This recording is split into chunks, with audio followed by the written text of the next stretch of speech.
YouTube be back up again?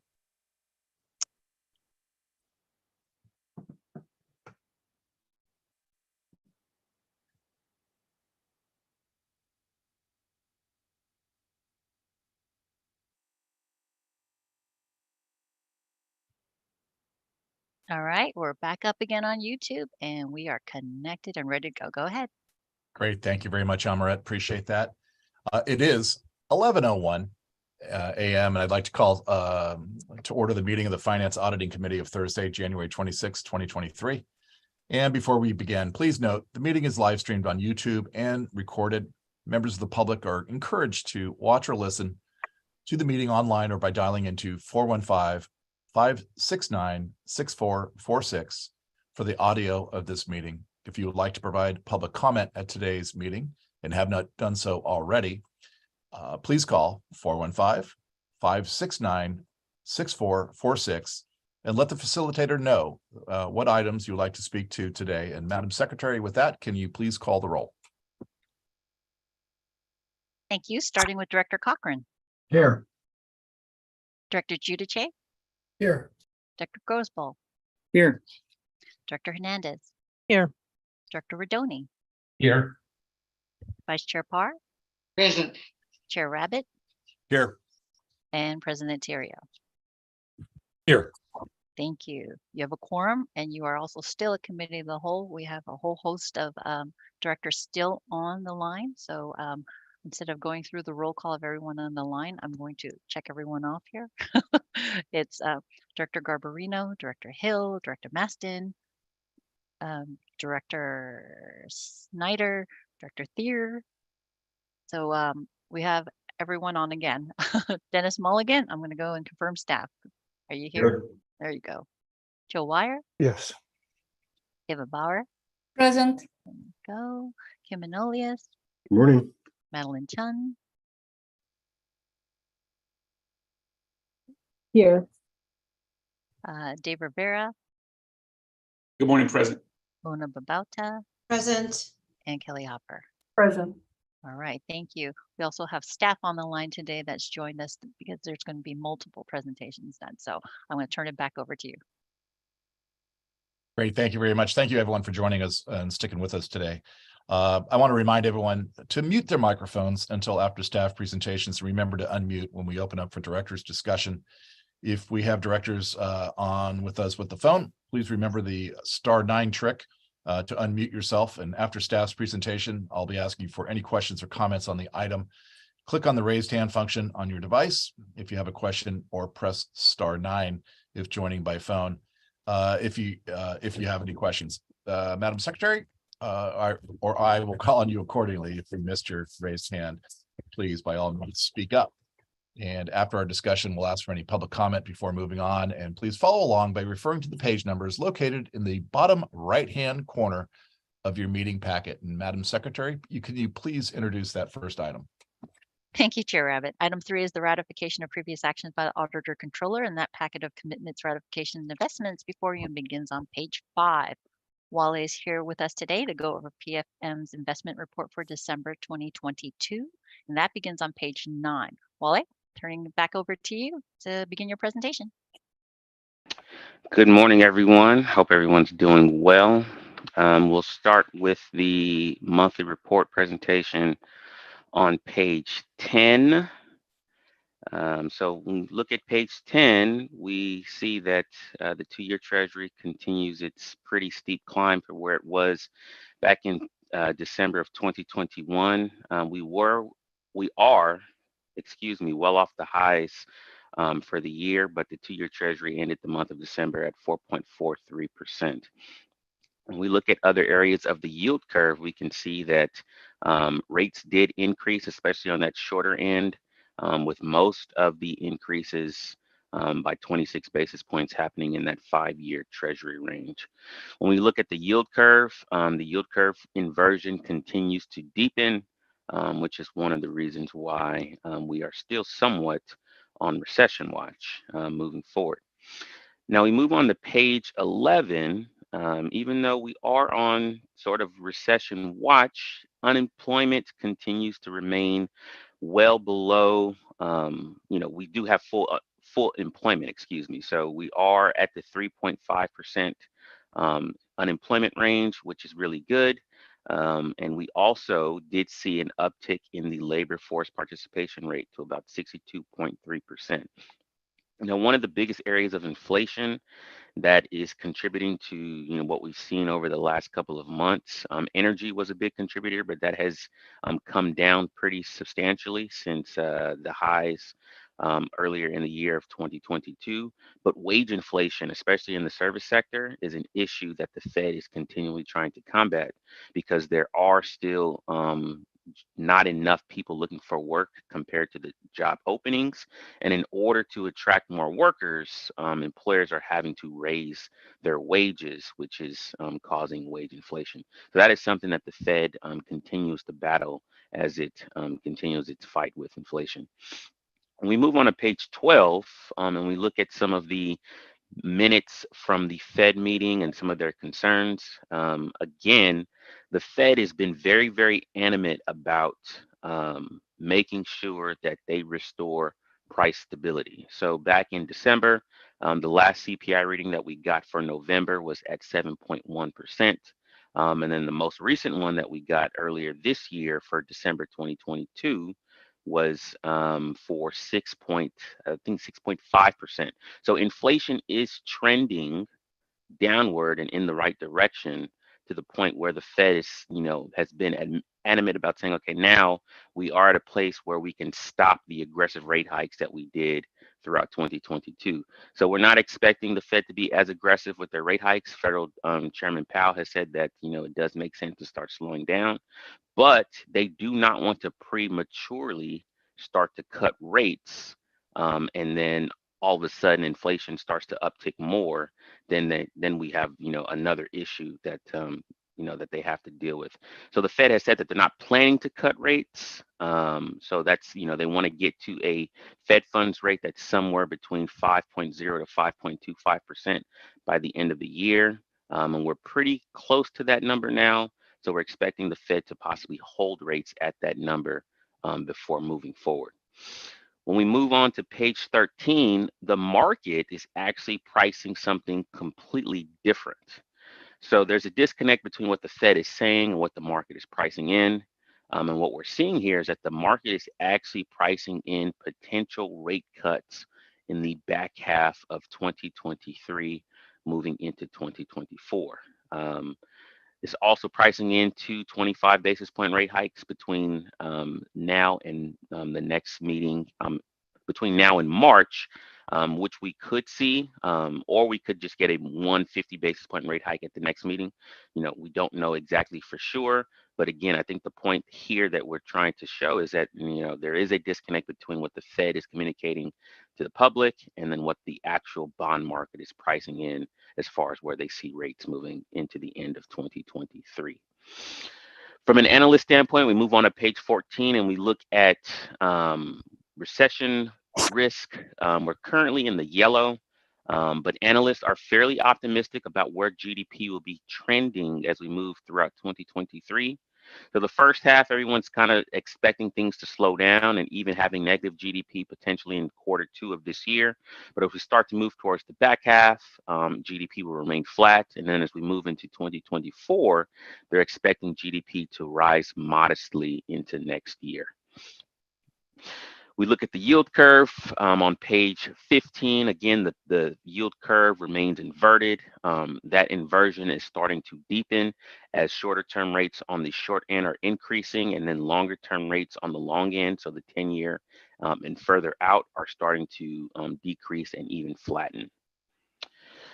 We look at the portfolio on page 16 and look at some of the activity there in the portfolio. There wasn't much trading activity or any trading activity outside of moving money between Camp and Leif. We continue to be consistent with providing liquidity, high credit quality investments within the portfolio. So everything there remains pretty constant. And then when we look on to page 17 and we look at our outlook, again, the good thing in the fixed income markets that we can look forward to is we're not expecting this year to be a very aggressive move when we look at how rates are going to move throughout this year, which is good. That will help mitigate some of the big swings that we saw in the market values in the portfolio in 2022. So now that pace has started to slow down. And now that we've added higher yielding securities to the portfolio, so again, we've been continuing to add securities that are yielding 4, sometimes even 5% in income returns to the portfolio. That will help show some positive returns, hopefully for 2023. And if the Fed ends up holding rates throughout the year, again, we're expecting those swings in market values to be very, very minimal for this year. And then that is pretty much it. We go to page 18 and look at the portfolio analysis. And then when we look at the income that the portfolio is yielding, when you include Camp and Lafe, that number is now up to 2.24%, which is an 11 basis point increase from where we were last month. So again, the income continues to increase in the portfolio. And as rates start to slow down their pace of increases, we're hopefully looking forward to some positive returns as well. From a market value standpoint. That is it for me. Are there any questions? Any questions for Wale?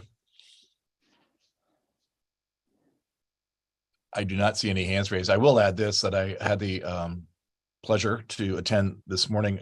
Sonoma County had our 2023 economic perspective, and we had Dr. Jerry Nicholsberg, who's been up this way in the past. He's from UCLA Anderson Forecast. And I must say that for the first time, UCLA gave forecasts for federal, state, and local economic conditions. They gave scenarios with a recession and without a recession. So it goes to show you that the economists are still scratching their heads. And I think it does highlight, I think, past performance is apparently not an indication of future performance going forward. So we're in unusual times. And Wale, thank you for all your work as well. The other thing that stuck out to me this morning was they showed a chart. The last times the Fed has tried to adjust interest rates to offset the recession, and out of 8 times, they were successful twice. And again, small sample, and don't know, but it was just interesting to kind of see that in terms of what we're talking about and what we're trying to go here. So thank you for all that information, Wale. Again, I'll look to my colleagues. Any questions, comments, or concerns? If not, are there, that concludes our discussion on this item, and I'll look to Madam Secretary if there's any public comment or anyone from the public wishing to speak on this item. No speakers for this item. Great. And with that, can I get a motion to accept? I'll move it, Par. I'll second Cochran. Great. So we have a motion and a second on item 3. And if Madam Secretary, can you please do a roll call vote on that? Thank you. We're voting item number 3 with a first and second, starting with Director Conroy, who's absent. Director Garbarino. Aye. Director Giudice. Yes. Director Grosboll. Yes. Director Hernandez. Aye. Director Meston. Aye. Director Parr. Aye. Director Rabbit. Aye. Director Redoni. Aye. Director Snyder. Aye. Director Stephanie is absent. Director Thier. Aye. Second Vice President Hill. Yes. First Vice President Cochran. Yes. And President Serio. Yes. Thank you. You have 13 ayes. Great. Thank you. That motion passes. So next on the agenda is item 4A, which is to authorize a budget increase in the fiscal year 22-23 Ferry Division capital budget for Project 2042, the Larkspur Ferry Service and Parking Expansion, Environmental Clearance and Preliminary Design Study. Staff report for that begins on page 25. We just heard the presentation from Ron Downing earlier at the Building and Operating Committee meeting. If there are no further questions for staff, I'd like to continue. Are there any questions, comments, or concerns from the directors on item 4A? I'm not seeing any hands raised. So with that, that will conclude our discussion on the item. Before we move on, Madam Secretary, is anyone from the public wishing to speak on item 4A? We have no speakers on this item. With that, can I get a motion to approve? So move. We have a motion and Second. we have a motion and a second. With that, Madam Secretary, roll call vote. Thank you. Voting on item 4A with a first and second, starting with Director Conroy is absent. Director Garbarino. Aye. Director Giudice, Yes. Director Grosboll, Yes. Director Hernandez, Aye. Director Maston, Aye. Director Parr, Aye. Director Rabbit, Aye. Director Rodoni.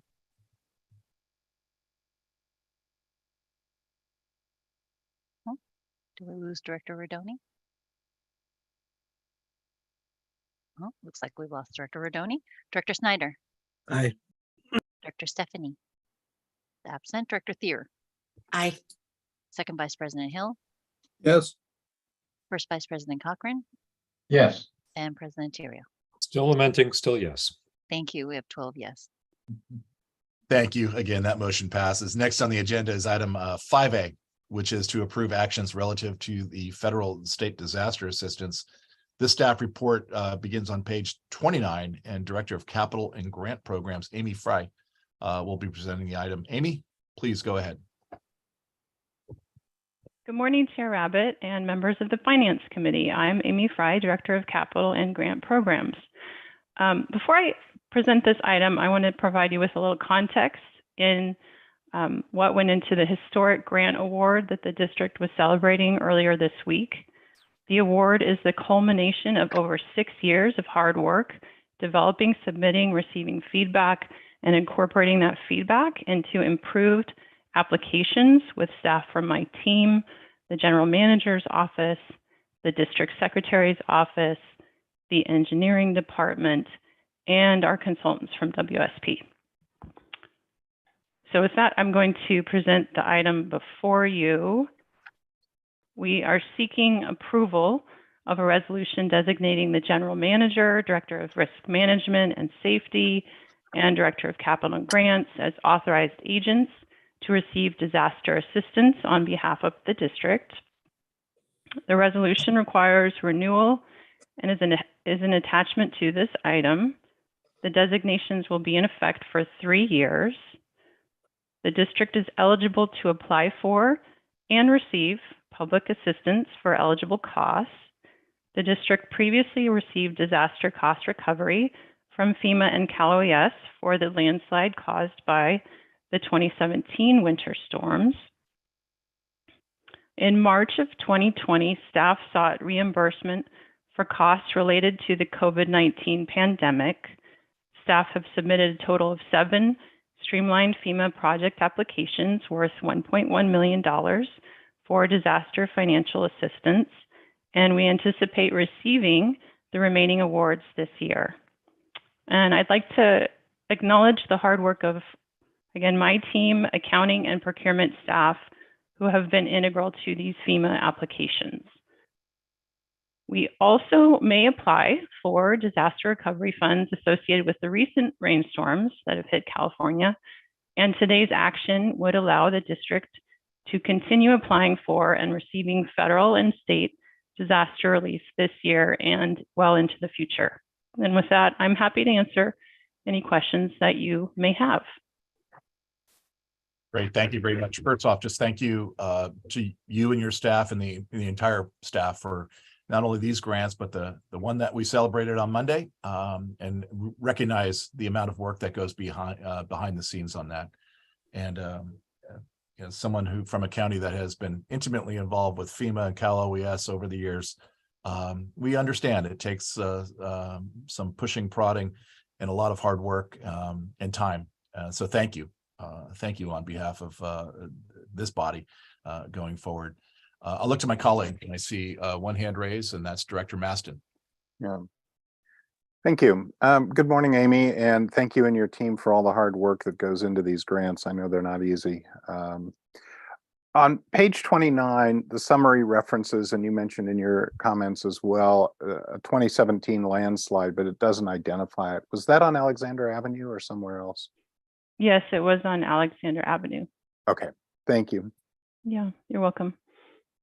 Anyone else have any questions? Before we take a motion, I'll look to Madam Secretary to see if there's any public comment or anyone online that would like to speak on this item. We have no speakers on this item. Okay, with that, I'll look to my colleagues to see if I can get a motion on item 5A to approve the actions relative to the federal and state disaster assistance. So moved. The items, Chair. Second. And I'll make sure that Madam Secretary got the maker of the motion and the second. And with that, we'll have a roll call vote. Thank you. Voting on item 5A, starting with Director Conroy. Is absent. Director Garbarino. Aye. Director Giudice. Yes. Director Grosboll. Yes. Director Hernandez. Aye. Director Maston. Aye. Director Parr. Aye. And thank you, Amy. Director Rabbit. Aye. Director Rodoni. Is absent. Director Snyder. Aye. Director Stephanie. Is absent. Director Thier. Aye. Second Vice President Hill.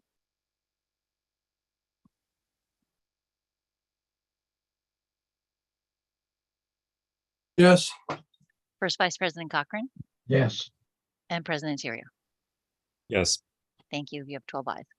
Great. Thank you all very much. That motion passes. Moving on to item 6, which is to authorize the setting of a public hearing to receive public comments on the proposed 5-year FAIR program. The staff report begins on page 33. Director of Planning, Ron Downing, is here to present the report. Ron, please. Good morning, Chair Rabbit, members of the committee, board members. The item before you for consideration is to set a public hearing for a new 5-year FAIR program that would cover fiscal years 2023-24 through fiscal 2027-28. Rules of the board require us to set a public process for any FAIR increase. And the recommendation before you is to set a public hearing for Thursday, February 23rd, 2023 at 9 o'clock in the morning. This schedule would allow for this item to come back to the board at the March 23rd and 24th board cycle meetings. What's driving this process? It's a little bit more aggressive than what we usually have done in the past. MTC has indicated to us that we need to get any FAIR changes to them that would go into effect on July 1st of 2023. They need that information by April 1st of this year, which is a good month or so ahead of what we typically have adhered to. Their reasoning for this is they are fully allocated to developing the programming for Clipper 2.0. And so for us to meet our timeline for the new fiscal year, April 1st is what's driving this. The item before you today is simply to set a public hearing. So no decision on any of the background information. There's pages and pages of FAIR tables. I'll give you an overview of the different scenarios contained in those FAIR tables in a minute. But what's driving this proposal today is that we have a projected 5-year deficit of $423 million right now. And the item before you shares some of that deficit on the side of FAIRs to recover some bit of our annual operating expenses. Right now, we skipped 1 year with regard to FAIR increases. We had a previous 5-year FAIR program that expired, and we did not increase FAIRs last year. Right now, our fare box recoveries do not come close to meeting expenses per what the board had established. Due to the pandemic, our bus fare recovery rates are about 7%, benchmarked against a board adopted target of 20%, and 17.2% for ferry, also benchmarked against the board adopted guideline of 40%. So these proposed fare increases in these different scenarios do not meet these fare box recovery targets at this time, but we're looking to increase fares in a percentage similar to the increase in expenses that we have to provide the services. So before I go into the actual scenarios, as is our past practice, these will be vetted through an extensive public outreach process and could certainly be modified as a result of any public comment that we receive. We will present these different fare combinations, and after public comment at the March meeting, the board may decide to take different elements of the different proposals and put them together from one scenario or all 4 scenarios. So at a real high level, I'm going to talk about the fares on the bus side and then move to the ferry side, even though bus and ferry are together in individual scenarios. The first scenario proposes to increase all cash fares on GGT bus trips within all the counties and between the East Bay and San Francisco, so North Bay to San Francisco as well. Those fares would increase by 25 cents across the board. Everything goes up 25 cents for each of the 5 years in the program. The second scenario on the bus side would increase bus fares by 25 cents, primarily for North Bay to San Francisco trips, local trips within San Francisco, but there are some exceptions to that increase. The third scenario would increase fares in a similar manner, but by 3% across the board. And again, there would be some exceptions. It's easier for me to talk about the exceptions after I've laid out the different increase scenarios. The third scenario would increase fares, bus fares, across the board between the North Bay and San Francisco, the North Bay and East Bay, and local travel within San Francisco at a 4% increase. So across all of those 4 scenarios, Clipper card and Clipper mobile app discounts would remain at 20% off of the cash fare, excepting Marin County local travel, which is based at 10%. Discounts for persons with disabilities, seniors, and Medicare clients would remain at 50% when paying cash, Clipper cards, or the Clipper mobile app. Clipper Start discounts, which are only available through the Clipper card, would remain at 50% of the cash fares. Now, as I just noted, scenarios 2, 3, and 4 on the bus side have some exceptions that I'll refer to as carve-outs. We have held to Marin County Transit District's fare policy for local travel within the County of Marin since 2005. And these other 3 scenarios would propose to maintain that local fare. It's presently at $2 cash, $1.80 Clipper, until such time that Marin Transit may consider changing those fares during the life of this 5-year program. One of the changes that we are proposing to make in scenarios 2, 3, and 4 in response to public complaints is to lower the local fare within Sonoma County. Presently, that is $5 a ride with a 20% discount available for using the Clipper card. But that is a much higher fare than the local transit operators charge in Sonoma County, which ranges from $1.50 to $2.10 for local travel within the county. We have a longer service span in Sonoma County, and there are people that use Golden Gate Transit when those other operators are not running simply because they have no other means of travel. Traditionally, we have set local fares in Sonoma County to discourage that local travel because the thought had been we don't want to fill up our buses with local travelers to the exclusion of intercounty passengers, which is our real market. However, times have changed. We do have capacity within Sonoma County on our buses, and this change in policy would address equity issues, make those bus trips more affordable for people that have to ride our bus locally in Sonoma County at those late evening hours, weekend hours. Again, the buses are not crowded, and so it would be a real equity benefit to those riders to lower that fare. We also have another carve out in the East Bay. For about 3 years now, the BART Transbay tube under the bay has been closed for construction, and that work is ongoing. In our Clipper card program, we had limited fare buckets available to accommodate those BART Clipper card users who would be using these Golden Gate Transit buses that were substituting for the BART trains. And so we took an action to the board to lower our East Bay to San Francisco fare to match the BART fare. We also lowered our East Bay local fare to match the BART fare because these buses do connect intermediate BART stations between El Cerrito, Oakland, and then continue to San Francisco.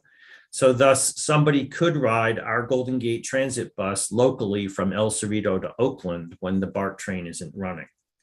So we had put that into our fare program earlier. We are proposing to make that lower fare a permanent feature and to extend it to cash paying customers as well. We have a very small number of people each year who travel locally within the East Bay. It's about 3,700 annual bus trips. Those are one-way numbers. So the number of people is actually half of that. And I think we carry about 127 passengers from the East Bay to San Francisco who choose to travel the long way around through San Rafael.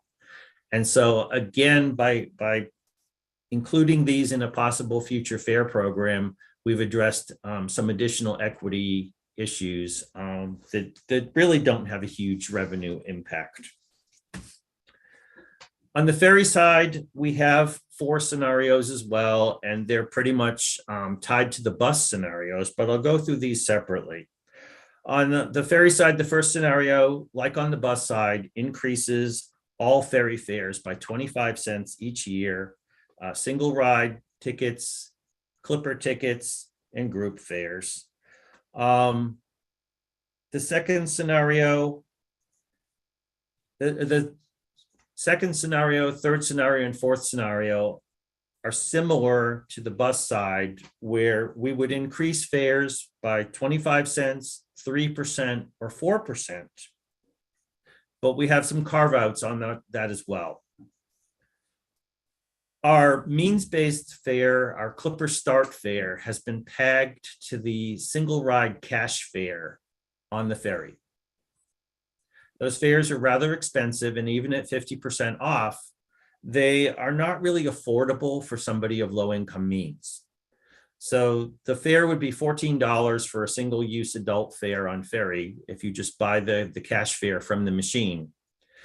And therefore the means-based fare is $7.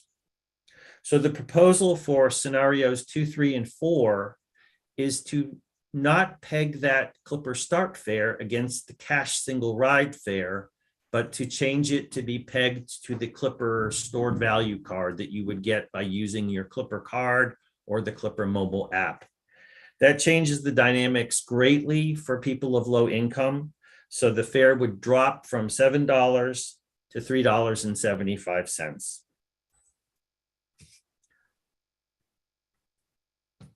The single ride cash fares, again, they're pretty expensive as they are now. And at $14, it's kind of a heavy lift for some people. So we're looking at standardizing all of those fares at $14. We would raise the Larkspur fare 50 cents in year 1, so that all of these fares would be the same moving forward. And then they would be capped at those levels. As people begin to become aware that they can buy a Clipper card, use the Clipper mobile app, we anticipate a drop in those single cash fares on the ferry service.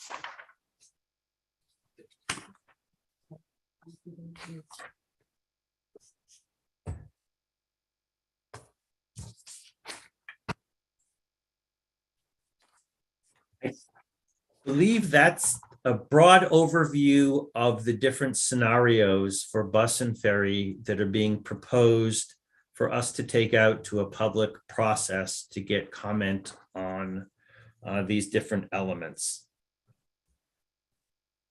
As far as a public process, we are anticipating 2 public meetings to solicit comments on the proposed fare program and inform people. They would be the week before the public hearing or earlier in the week of the public hearing, depending on how they would be scheduled. They'll be a little bit different from our past activities due to not doing in-person public meetings as we had done in the past. We would do advertisements in our local publications ranging from Santa Rosa to San Francisco and into the East Bay. We would have advertisements in Spanish language publications such as La Voz and La Prensa. Do press releases to local media, social media postings on Facebook and Twitter, our email distribution to our customers, articles on our district website about the proposed program, posters on board our buses and ferries, and at the San Rafael Transit Center and our ferry terminals. And we will produce these materials in Spanish and other languages as appropriate, following our district's language implementation plan. As we have done in the past, people can comment in a variety of ways. They can attend one of the online open houses or the public hearing and comment directly there. They can send an email to publichearing@goldengate.org or send written comments to the district secretary. Our practice is to treat all of those comments with the same weight, regardless of whether somebody appeared in person to testify. Those comments need to be received by 4:30 p.m. on February 24th, 2023 to be considered for the record. Following the public hearing, staff will work on a Title VI equity analysis for a final proposal that would come to the board on March 23rd and 24th. So again, this timeline today is simply to consider setting the public hearing.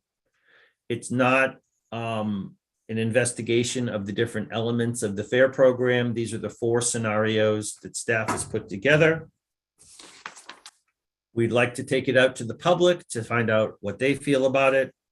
The fiscal impact of the FAIR proposal will be reviewed at the March meeting for the final proposal. The fiscal impact of the action before you today is simply $15,000 for the marketing department to set the public process in motion. One point of clarification, there is a table that appears on page 4 of the staff report that is page 36 in your packet. And there was a production error in transferring the Word document to a PDF. And so the table that appears, annual net revenue impact of the 4 scenarios, the percentage numbers are a bit askewed between option 2 and options 3 and 4.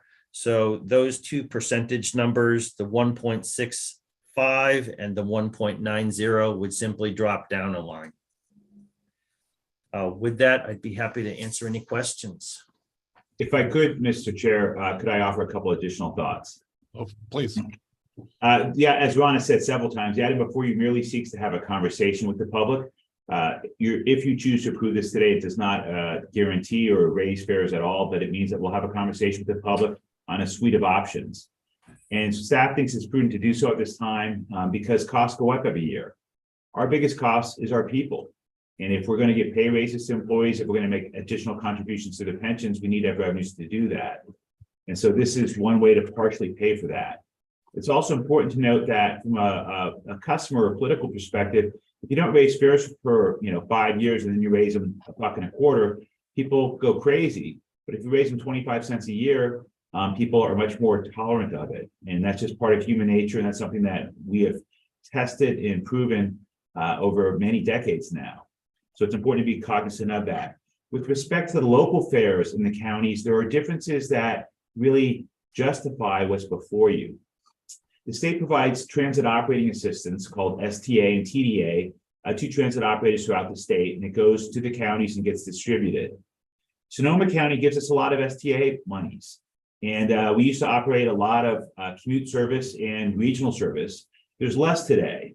So lowering the local fare to closely match their local fares is, I think, a good step for us keeping that money coming to us. And also it's consistent with the fact that the county gives us money, we should try to mirror the local fares. Marin County also gives us STA and TDA, and so it makes sense that we mirror the fares there. We do not receive any STA or TDA in San Francisco, and we also operate express service. which is higher quality, and people have options and they're choosing to ride our bus. And so it seems prudent to maintain a slightly higher fare in San Francisco and to escalate that fare for folks that are willing to pay for that. But that is an important distinction that Marin and Sonoma counties give us money and San Francisco does not. And so it's prudent for our local fares to reflect that. And maybe someday San Francisco will similarly give us some of their STA and TDA. With respect to East Bay fares, it's primarily driven by BART. BART subsidizes that service. They pay for the cost of that service. And we just net out the fares that we do collect. And so it's prudent to mirror their fares. And as Ron said, it will help a lot of people that have to ride the bus early in the morning in East Bay. So I just thought I'd add those additional thoughts. And with that, staff is available for any questions. Great. Thank you very much, Dennis. Appreciate that. And I do see a hand raised, and I'll go to Director Maston. Yeah, thank you. And good morning, Ron. Since the counties of Napa, Mendocino, and Del Norte are members of the Bridge District, even though we don't receive direct service, I would suggest that ads also be placed in the English and Spanish news outlets in those counties, as well as we do use the services of the bridge, bus, and ferry periodically. And just FYI, I like the simplicity of 25 cents across the board for fare increase. Makes it very easy to explain to the public what's going on. Thank you. Great. Thank you, Director Snyder. Thank you. I know we are going to talk about the impacts in the future meeting, but could you revisit the fiscal cliff and the need again? Would you say 520 million? Or I mean, it's when the question's raised, I mean, as it is, I know we've talked about it, and in the next 2 years things are looking kind of bleak, but I just kind of want to revisit that again just for a second. So the 5-year deficit is projected to be $423 million. I'll let Joe expand a little bit. Yeah, I'm happy to jump in. The district gets its primary source of funding for transit through its tolls. The secondary source is through fares, and then the third source is through the TA and STA that Dennis was discussing from Marin and Sonoma counties. It's also a very important source. They're all important, but this particular fare increase would make a very, very small dent in the overall fiscal cliff that we're facing, because that fiscal cliff it didn't come about, have anything to do with the type of service we're providing or the fares or anything else. So there isn't really a way for us in this particular report to explain, like we used to explain, that, hey, this would provide us with this chunk of our ability to fund our service, because we've lost so many passengers and we're at a situation where we need to address those that difficult cliff in other ways. And one of the, you're going to be starting a strategic planning process as a board, and that is one of the major, that's the major outcome of that process. We'll be looking at how do we deal with that. There are regional efforts going on, as you're quite aware of, and most of you are aware of, that are trying to address that. This is just going to place one small piece, but it's not an insignificant piece. It's an important piece to remember, because although when you look at the amount of money, especially when we get to March, and we'll talk more about this, but if you just look at those little charts and they raise, several $100,000, that doesn't seem like much when you're looking at millions and millions of dollars that you're going to need to run the organization. But if we get more and more passengers back, then the fact that they're paying a slightly higher fare, that number does grow. And it does, as Dennis mentioned earlier, it does keep the fares somewhat in line with the cost increase we're seeing. It's important to recognize to passengers that we, like they, are facing high inflation these days, which means our costs are going up. So we're bringing forward some of that, obviously much lower.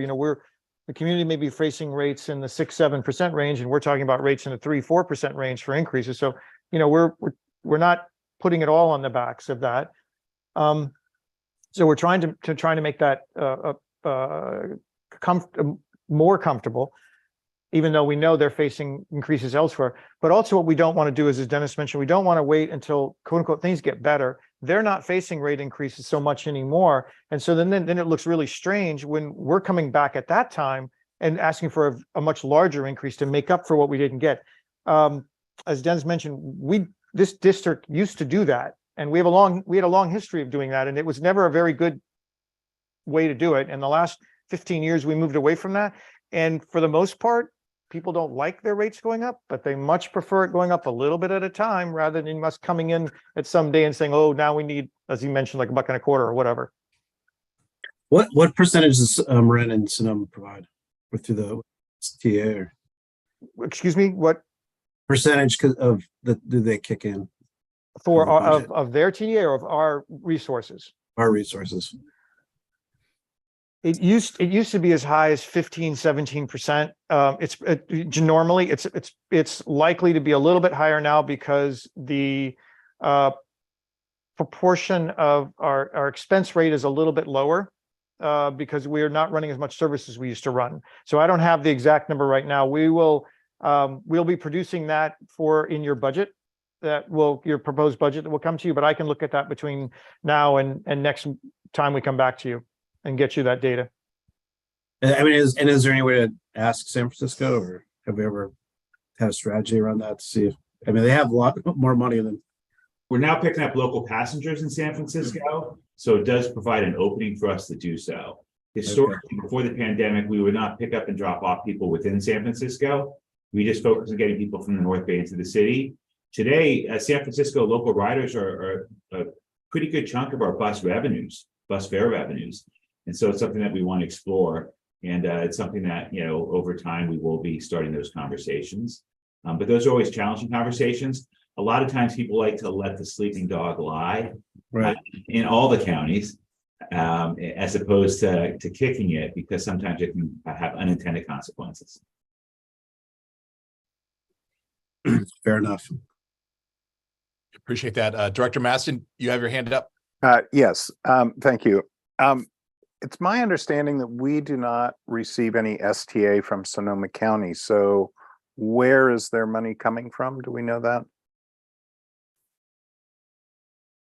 It's TDA. TDA, it's 7 TDA pot. Yeah. So we Okay. get 25%.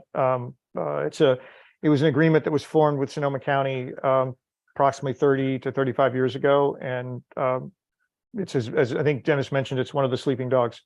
Yeah. That's my understanding as well. Thank you for clarifying. Cover your ears, David.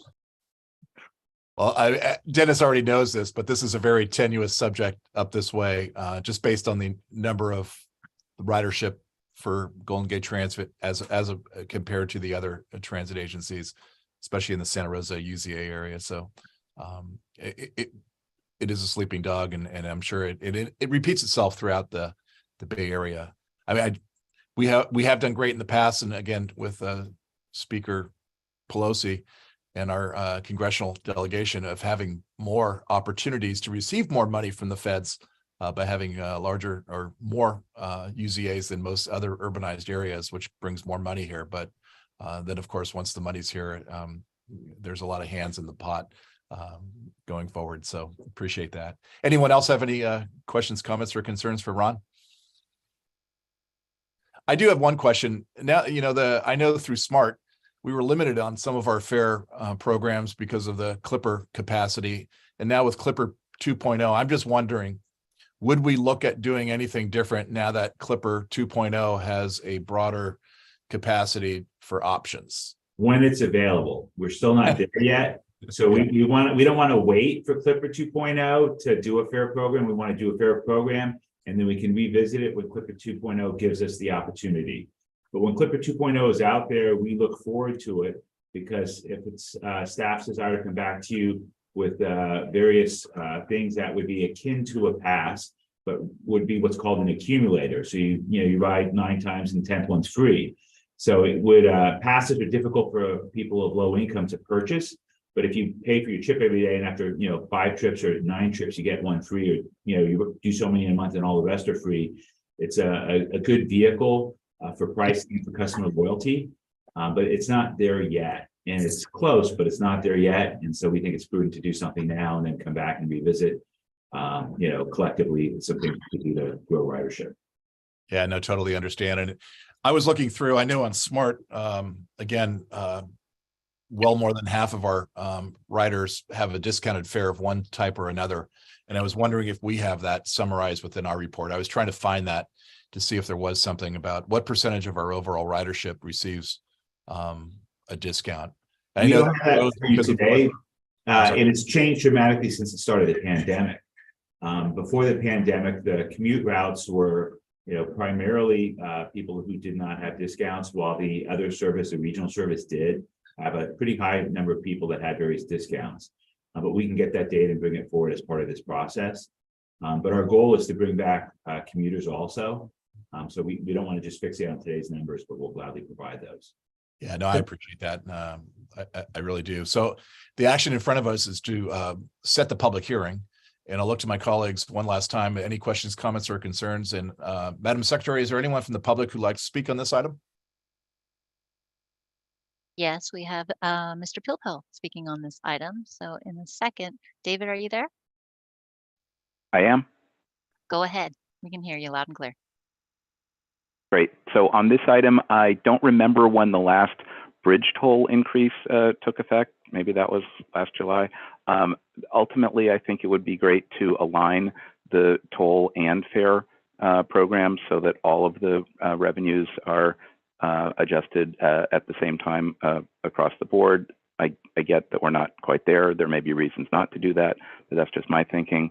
I get the need to adjust fares due to inflation, but I would also consider a 1 or 2 year package and not just 5. And I would also note that a 1 or 2 year package would allow the district and this board to complete its next strategic financial plan, and then adjust tolls and fares in a more meaningful way, consistent with projections and decisions in that strategic financial plan. But again, I get the need to make at least a short-term adjustment to fares due to inflation. I support setting a public hearing for next month to allow for public input and more board consideration. I encourage staff to solicit input on the proposed fare changes from the now 4 district advisory committees as relevant. I plan to provide specific comments at one of the public meetings, the public hearing, or in writing.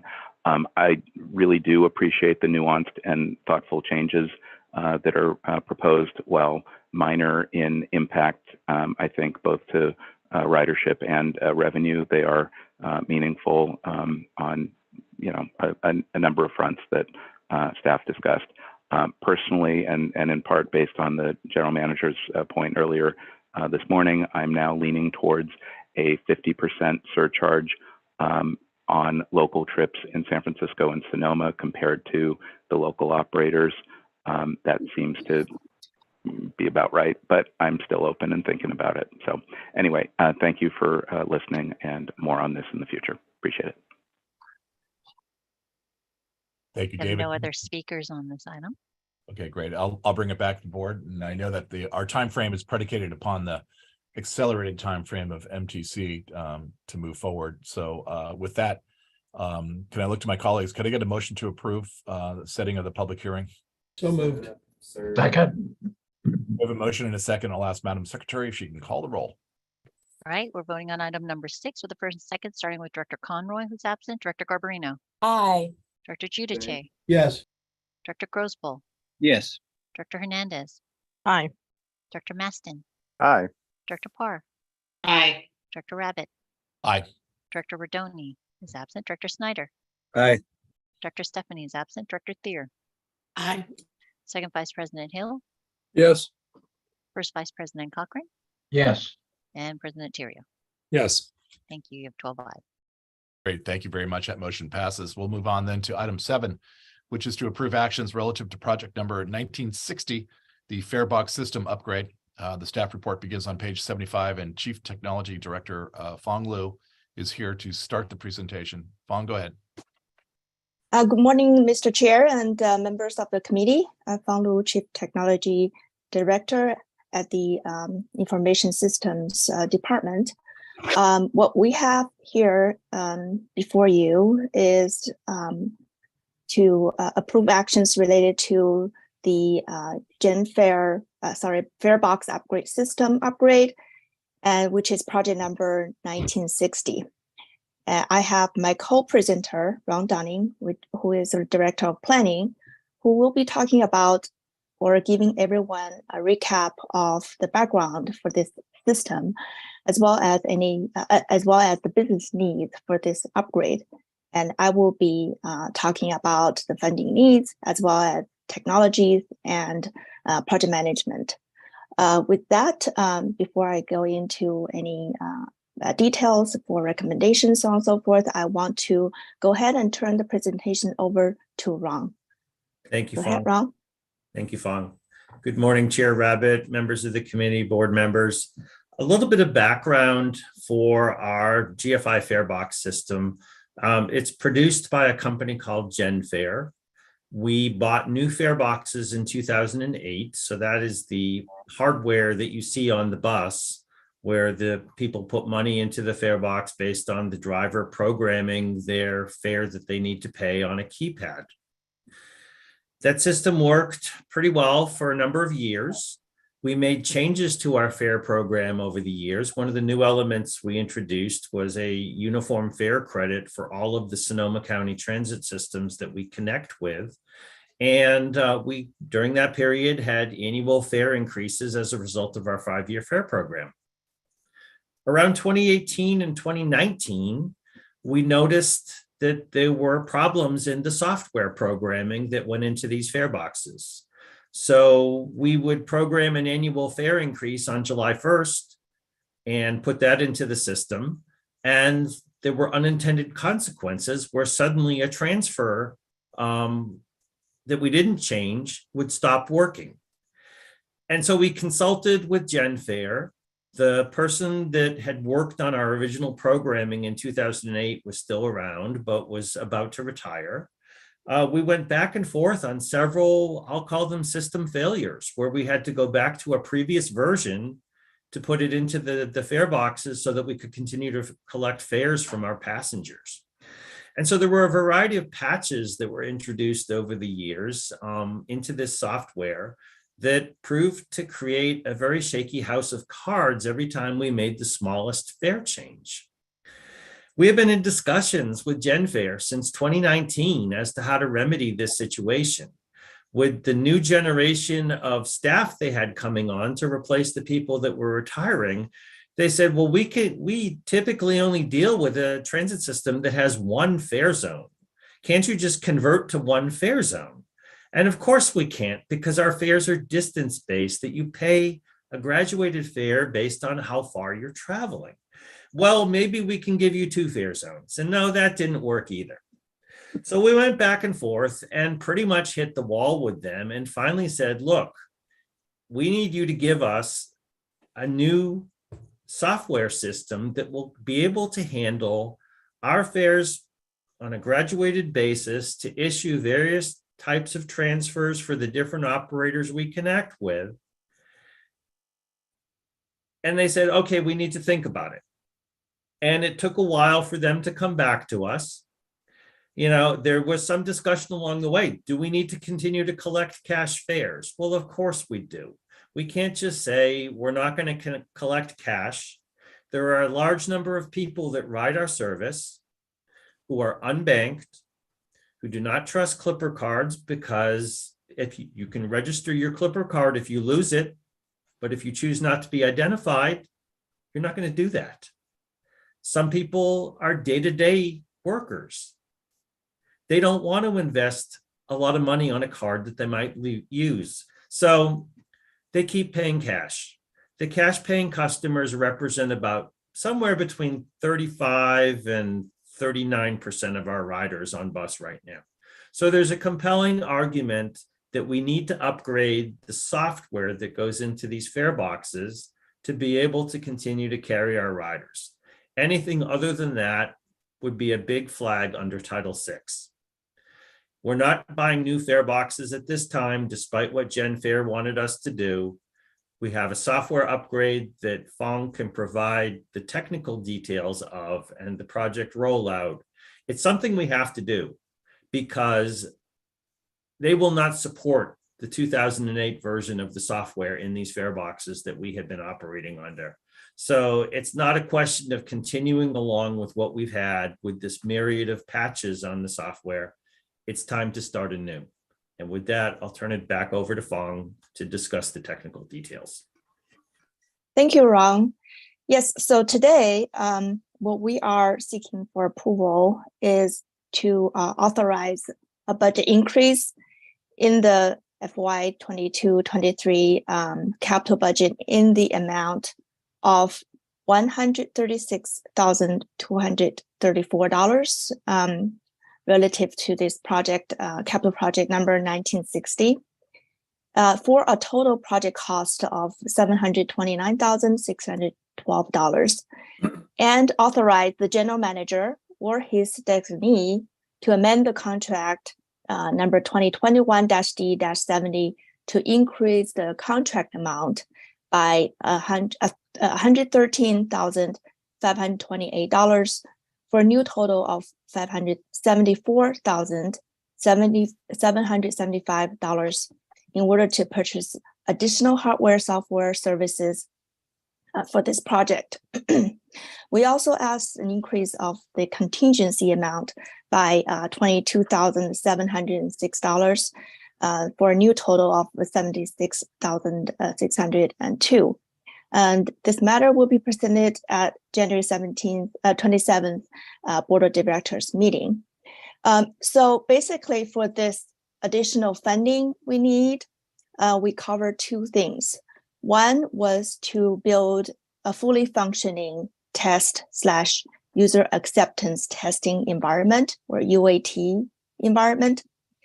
This was discovered during the design phase that the original specs would not meet our requirements. It is best practice and very important to have a proper and fully functioning test environment, so we don't have to test changes in our live system. And the second item that the funding will cover is to replace our current 10-year-old printing encoding machine, PEM.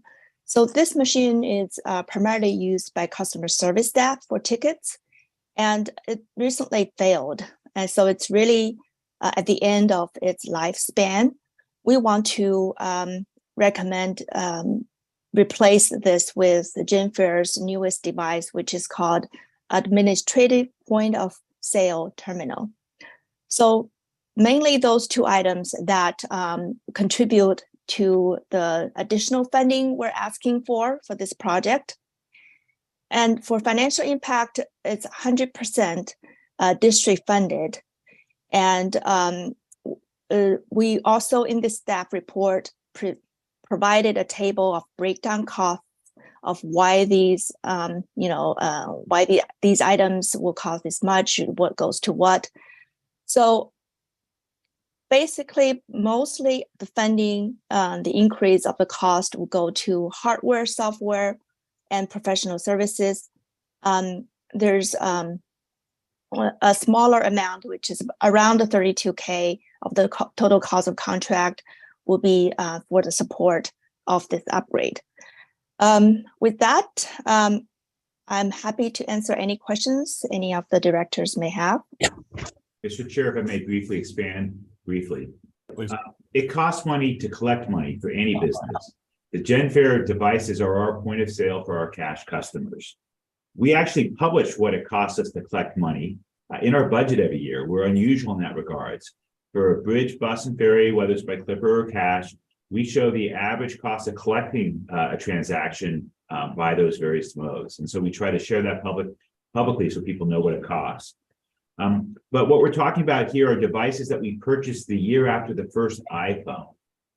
Fortunately, GenFair does not update as frequently as Apple because we're not on generation 14. But if you bought an iPhone in 2008, you probably are not using it today. And so, we are arguably a little overdue. We've been getting by, but staff asks that you approve this so that we can continue to collect fares. And with that, staff is available to answer any questions. Appreciate that. Thank you, Dennis. And I do see a hand raised, and Director Hill. Yeah, I hope I'm getting this right. So this will read Clipper cards, for instance, on the bus? No, Clipper has a separate reader. Okay. And so on every bus, there's a Clipper reader, and then there's a fare box. Clipper reader is relatively small. It just needs to be tapped, and then you have a fare box that accepts cash, prints out transfer cards or credits, and manages transactions for cash paying customers. And Okay. Fare is one of 2 manufacturers in the U.S. for fare collection devices. All right. I was hoping we could be able to simplify without two. But the next question is, will either of these read fares? Certainly, I use my watch for some of the fare processes. Will one or other of these continue that automation? This is a cash payment collection device. So this just deals with cash customers. Okay. The Clipper readers is a prox reader, so you can pay with any device that can put out an NFC signal. Okay. Whether it's a Clipper card or a phone, but you have to, go to the Clipper website. I'll explain how to do that the first time in terms of awakening your device. Okay, thank you. Director Hernandez. Thank you, Mr. Chair. And thank you, Fung and Ron, for your report. I know that staff always does their best to provide good information to the board, to committees, to make good decisions. And I know you've probably done your due diligence in examining what the market is and what other companies are that are out there that may be able to provide a similar service, a similar product. It seems to me, from what you've both said, we've had software failures, hardware failures, and also service failures with regard to the support that we're receiving from this vendor. And so I'm wondering what the universe of other opportunities to look at other companies are. I'm sure that you've done that. Could you just share a little bit of information about that? Thank you. Director Yeah. Hernandez, I can respond to the first part of that. Is initially we had a support agreement with GenFair for the 2008 installation. That support agreement was for about 9-10 years, and so it expired. And given the age of the software that we were using, they said they could not renew that support agreement. Again, they were pulling back, saying that they could no longer support the software that we had in the fare boxes. The issue is we're kind of like that person using that first generation iPhone, and it doesn't work well anymore. It's too old, and arguably we need to upgrade. And we held off on upgrading for a long, long time. But fare collection devices are technology devices, and to use a 2008 device, to use it beyond the manufacturer's willing to maintain that device is problematic. Because of our fare collection system, there are not a lot of vendors that are in this space, and the vendor makes a good device. It's just that we have a very, very, very old version of it that they don't support anymore. And so we need to spend some money to, similar to when you replace your phone, we need to make some decisions.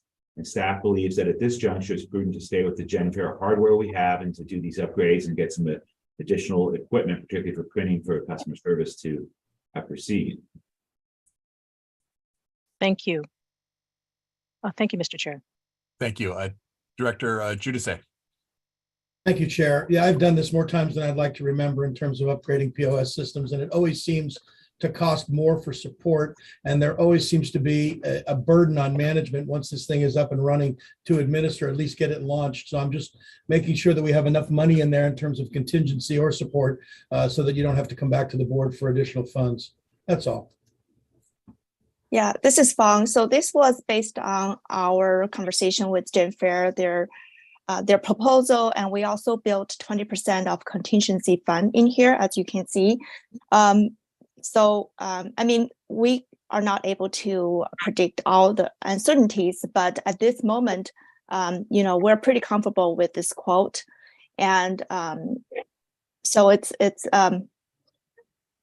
we don't see any big gap in this quote that we have to come back to the board. But with that said, I'm sorry, I apologize. I seem having to say both sides with if there were uncertainty that happened down the road beyond our imagination, then I will have to come back to the board.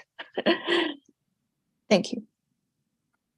Thank you. Anyone else have any questions, comments on this one? Don't see any other hands raised. I'll look to our secretary to see if there's anyone from the public who'd like to speak on this particular item. We have no speakers for this item. So no speakers. We'll bring it back to the committee and ask if I could have a motion to approve item 7 to approve the actions relative to project 1960. So move, Par. Second. Farebox system upgrade. And there we go. We have a motion and a second. And can we have a roll call, please? Thank you. We'll start with Director Conroy, who's absent. Director Garbarino. Aye. Director Giudice. Yes. Director Grosball.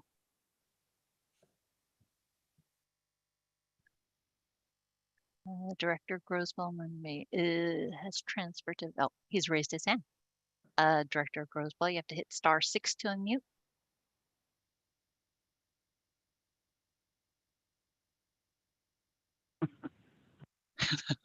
There we go. Director Grosball.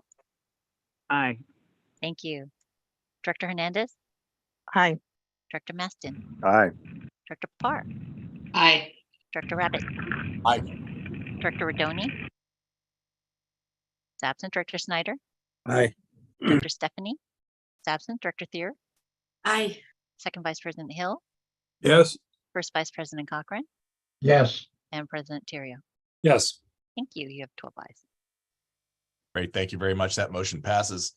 With that, we'll move on to item 8, which is to receive the independent auditor's single audit report, excuse me, for the year ending June 30th, 2022, as submitted by Ide Bailey. The staff report begins on page 79, and Director of Accounting Cody Smith will present this report. Cody, go ahead. Director Rabbit, thank you very much. Members of the audit committee, appreciate always the opportunity to talk with you guys. So thank you very much. I'm here to, Ahmad from Ide Bailey will do the technical aspect of the single audit. I am just here to take a few minutes of your time just to recognize, again, the efforts of everybody for getting this done. I know it seems to be just a small little report, but it's a culmination of a year's worth of work. There's a lot of people that help the district stay compliant with federal awards, as was evidenced with the press conference earlier this week. It takes a village. So I just want to recognize project managers, the budget department, procurement, and everybody just really pulling together, to make us a low risk auditee and continue keeping us compliant. I also would never miss an opportunity to give a shout out to my team, the accounting department. They do a great job day in and day out. I think last time I talked about was here, we were talking about a barbecue. So we're still looking forward to a barbecue with the board of directors. But that being said, I just want to give them a shout out and shout out to everybody for their hard efforts. So with that, I'm going to introduce Ahmad from Ide Bailey. Ahmad. Thank you, Cody. Members of the governing board, thank you for having me. This is the federal compliance report on compliance with federal requirements. This is the last component of the audit. Previously, we finalized the district's financial statement audit back in October, and it was presented to you in November. This is the second subset and final subset of the audit, which is an opinion on the district's federal compliance with the requirements of the grant agreements, alongside with an opinion on the internal control. In common with many of the other transit districts, this district is receiving quite a bit of some COVID funding.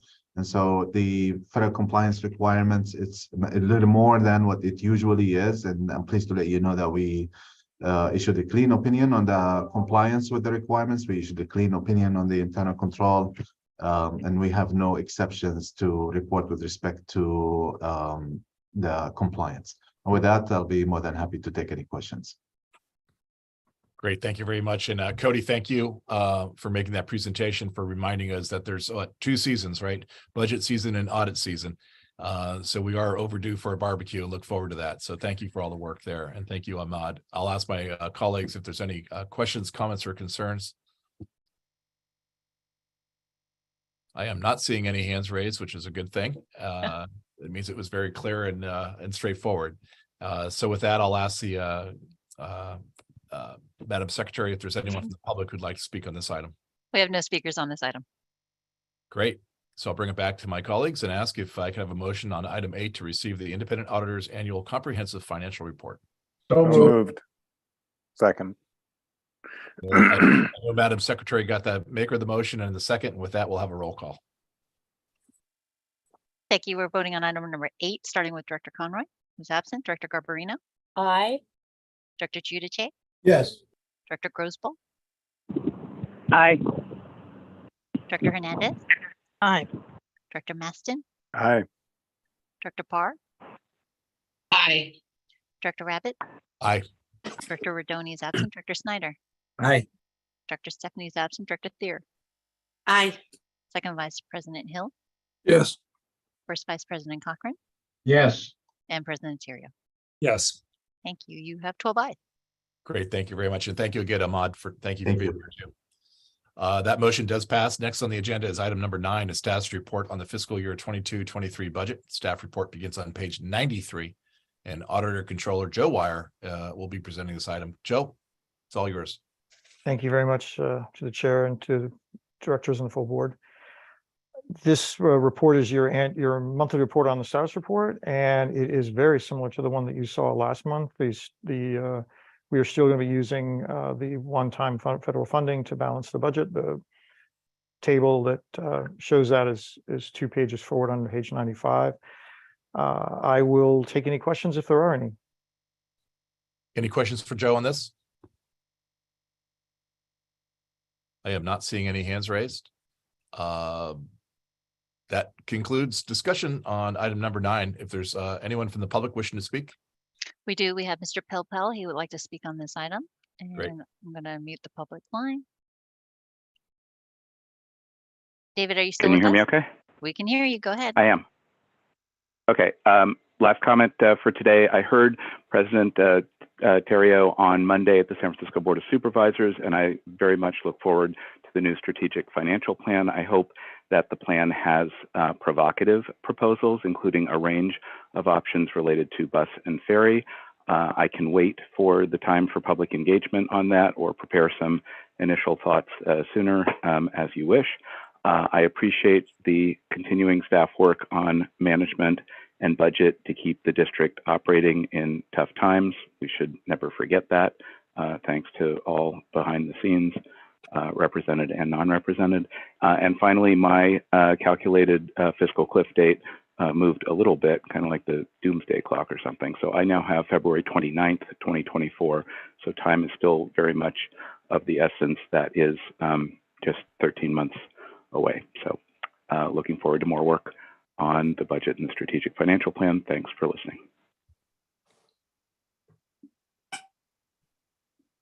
Thank you. We have no other speakers. Great. Then I'll bring it back to the board. There is no action on this particular item, correct? It's a discussion item only. So we'll move on then to item 10. We have the monthly review of Golden Gate Bridge traffic tolls, bus, ferry, transit patronage and fares. The revised item 10 was sent out to 2 directors and posted online yesterday, which included additional 2 charts that were not included in the original version.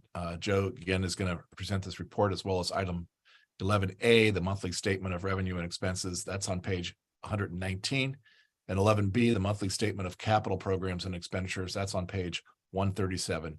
Joe, it's yours. Thanks to the chair and to the board. I'm well aware of the time that you guys have invested and the public has invested into our meeting at this point. So I will keep my comments short, but that is to leave more time for your questions. And that's on all these items.